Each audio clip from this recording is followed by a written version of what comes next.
Hello, Ross Stewart here, world leader pressure point fighting, national boxing coach Cambodia, combat hall of fame, martial arts hall of fame. Oh, the list goes on. Hey, if you like this, consider like, sharing, subscribing, all that sort of jazz. Anyway, let's get on with the lesson. Now then, right, listen up, self-defense. Couple of little scenarios for you. Here's an easy one. Imagine there's a door at the side of this bag. When you open that door, you walk into a bar and you're looking at it, you think, F me, that looks like it's trouble. Here we go. That looks like it's trouble.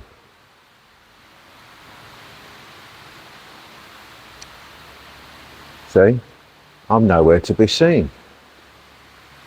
That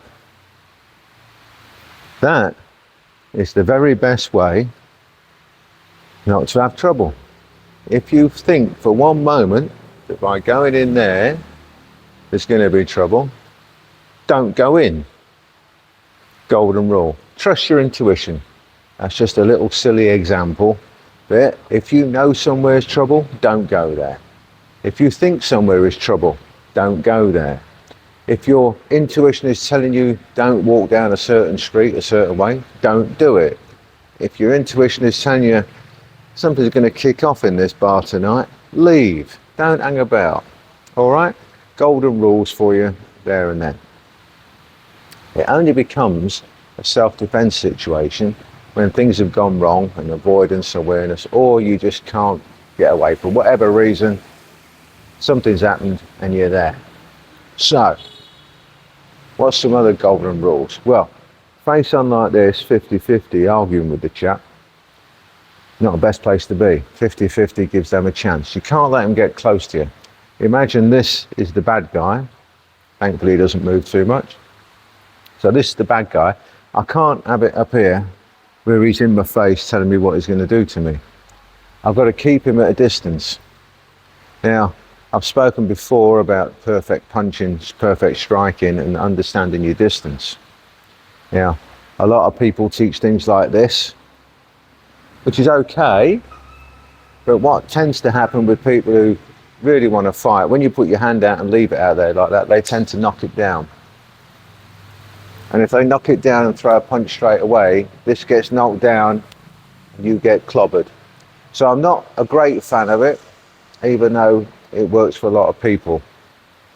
I prefer it to be more of a push off and get distance and then bring your hands back down to where they're not going to get knocked down. To a point whereby you can still defend if you need to, but you're not here with it, doing what a lot of people call a fence. So when you're here, I want you just to be off, but know your distance. So that this person here, you know that from here, look, because you've got off angle, they have to turn to get to you. All right? So second they move, you're on them. But notice how my front hand can't reach, but my back hand can without leaning in.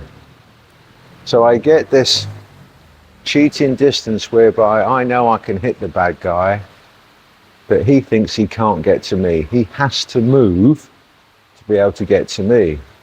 So from here, I just step off, knowing my distance. If he so much as flinches, whack, you're on him. Okay? So that's another golden rule, is that don't be 50-50, always take an angle. Whether it be to this side or to the other side, it doesn't matter. Ideally, to the side where you've got your strongest strike.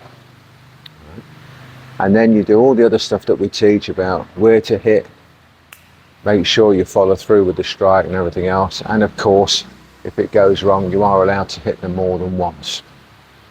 So, as we say, hit them as hard as you possibly can, and as fast as you possibly can, and as accurate as you possibly can, and repeat till bored. All right, so golden rule, don't be there. Next golden rule, if you have to do it, make sure you get an angle. If they so much as flinch, away you go.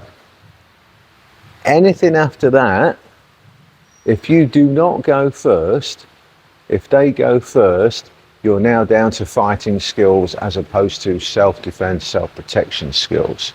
There's a big difference between self-defense and fighting, all right? You don't want to be in a fight with a good fighter, but a self-defense situation, if you have to do it and you preemptively land on them, no matter how good they are, if they're knocked out, does it? So take your angle, go for the knockout. If it doesn't work, hit them again, all right? But like I said, do not let it degenerate into a fight, because then you're down to fighting skills. Catch you on the next one. If you like what I teach and you like my style of teaching, why not hit the like, share, subscribe, and even make a comment if you want. I'll try and answer them.